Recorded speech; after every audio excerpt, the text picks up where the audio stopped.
بے ساختہ قسط نمبر 6۔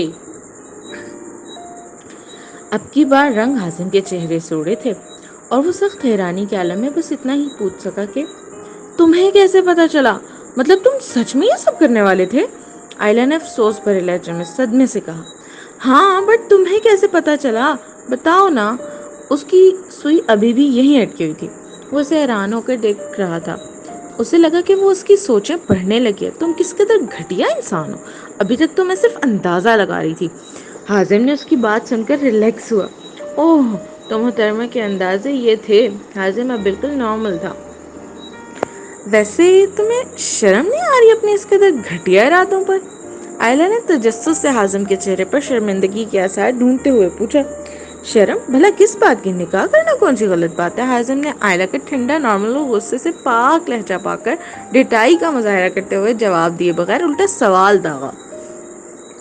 بے شک نکاح کرنا کوئی غلط بات نہیں، پر تمہارے یوں گھٹیا ارادے بنانا اور نکاح جیسے رشتے کو استعمال کرتے ہوئے ان کی تکمیل کرنا بے حد غلط بات ہے۔ آئلہ نے انتہائی سیریس ہو کر لیکچر جھاڑا، جس سے حازم کی عقل پر ذرہ برابر بھی اثر نہیں ہوا۔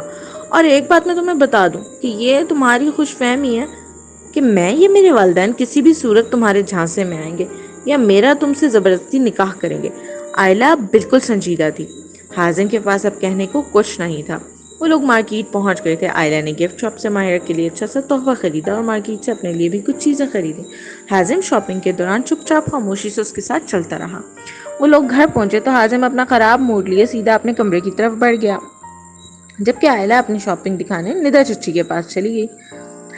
وہاں روم میں شہزاد چچا بھی تھے۔ آئلہ نے ہنسی خوشی اپنی ساری شاپنگ دکھائی اور چچا چچی سے داد بھی وصول کی۔ ساتھ ہی اس نے اپنی اور حازم کی ساری گفتگو منوان چچا چچی کے سامنے گوش گزار کر دی۔ مزید کچھ باتیں کر کے دونوں کو اللہ حافظ کہتی ان کے روم سے نکل گئی۔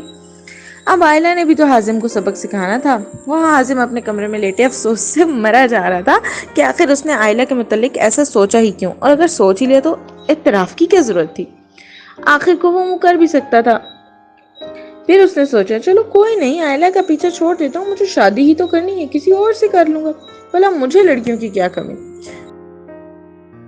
ویسے بھی آئلہ جیسی چھتی اور چنڈال لڑکی کے ساتھ میں ساری زندگی کیسے گزارتا؟ اچھا ہی ہوا جو اسے سب پتہ چل گیا۔ یہ سب سوچتے سوچتے دل کے کسی کونے سے آتی آوازوں نے اسے حیران کر دیا۔ اسے محسوس ہوا کہ جیسے کسی نے اس کا دل نکال کر اس کے سامنے کھڑا کر دیا اور وہ اسے چیخ چیخ کر بتا رہا ہو کہ ہاں خوب کہی تم نے میاں کہ کسی اور سے شادی کر لو گے۔ اپنے آپ سے پوچھو کہ کیا تم اس کے بغیر سکون سے رہ سکتے ہو؟ جب تک دن میں اسے 4 دفعہ دیکھ نہ لو تو تمہارا دن نہیں گزرتا۔ جب تک اس سے لڑائی نہ کر لو یا اس سے کسی شرارت کا نشانہ نہیں بنتی تو تمہیں چین نہیں ملتا۔ 24 گھنٹے اس کی کسی حرکت کا بدلہ لینے کی اسکیم سوچنے کے بہانے اسے سوچتے رہتے ہو۔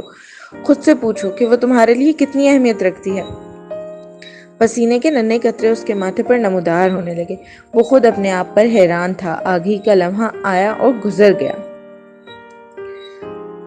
اس پر اس کے دل میں چھپی آئلہ کے لیے بے پناہ محبت کا راز آشکار ہوا۔ وہ اب تڑپ کر رہ گیا تھا کہ انجانے میں وہ آئلہ کے لیے بہت کچھ برا سوچ چکا تھا اور اسے آئلہ کو جلد از جلد منانا تھا۔ وہ ان لوگوں میں سے نہیں تھا جو اپنی غلطی کا احساس ہونے پر بھی معافی کے لیے آگے نہ بڑھے۔ اب اس نے پکا ارادہ کر لیا تھا کہ وہ آئلہ کو صبح ہی جا کر منائے گا اور اس سے اپنے کیے کی معافی مانگ کر بالکل صاف نیت اور محبت سے نکاح کے لیے مناؤں گا۔ اگر وہ پھر بھی نہیں مانی تو ایک منفی سوچ نے اس کا دل ہلا دیا، کیونکہ اب کسی بھی قسم کی زبردستی کا تو سوال ہی پیدا نہیں ہوتا تھا، اور آئلہ کی خوشی کے خلاف جانا بھی اب اس کے بس میں نہیں تھا۔ وہ خود پر ابھی تک بہت حیران تھا کہ کیسے چند لمحوں میں اس کے دل کی دنیا کے اس کے خیالات، سوچ، ترجیحات سب بدل گیا تھا، پر وہ اس نئے احساس کے زیر اثر بے حد مسرور بھی تھا۔ خود پر حیرت اور تعجب کے باوجود بھی ایک دھیمی مسکراہٹ اس کے ہونٹوں پر جم گئی۔ دل تھا کہ الگ ہی انداز میں دھڑکنوں کو دوڑا رہا تھا، اور وہ بے ساختہ بے تحاشا اس کے متعلق خوشکن خیالات میں گھر گیا اور مسلسل اسے سوچتا چلا گیا۔ وہ اس کا اٹھنا، بیٹھنا، چلنا، پھرنا، بات کرنا اور ہر ایک انداز ایک نئے طریقے سے یاد کر رہا تھا۔ اس کا چہرہ تھا کہ حازم کے تصورات پر چپک کے رہ گیا تھا۔ جو بھی تھا، پر اب وہ سونے کے قابل نہیں تھا۔ آئلہ نے بری طرح اس کے حواسوں پر قبضہ کر لیا تھا۔ وہاں آئلہ میڈم نے کمرے میں داخل ہوتے ہی اپنی آپی کو فون لگایا اور حازم کی عقل ٹھکان لگانے کا پلان بتایا جو وہ کچھ دیر پہلے اپنے چچا چاچی کے ساتھ مل کر بنایا تھا، اور ساتھ ہی اس کے متعلق فرحان بھائی کو بھی کال کر کے ساری بات بتائی اور ساتھ میں ان سے پلان پر عمل درآمد کرنے کے لیے ماما بابا کو کنونس کرنے کی ریکویسٹ بھی کی، جسے اس کے بھائی نے بخوشی مان لیا۔ اس کے بعد باری تھی پلان کے سب سے اہم حصے کو انجام دینے والے ممبرز کو اعتماد میں لانے کی۔ اس نے فوراً سے پہلے اپنی خالہ کے بیٹے اظفر کو کال ملا کر ساری بات بتائی۔ وہ اس کا کزن ہونے کے ساتھ ساتھ بچپن سے ہی اس کا بہت اچھا دوست بھی تھا۔ وہ سب کر کے وہ سکون سے سونے کی تیاری کرنے لگی۔ وہ اس بات سے یکسر بے خبر تھی کہ حازم کا قرار اور اس کی نیند وہ بہت اچھے سے اپنی تحویل میں دے کر خود آرام سکون سے سونے لگی ہے۔ اگر وہ حازم کی موجودہ حالت سے باخبر ہوتی تو اس وقت اس نے لڈیاں ڈالنی تھی۔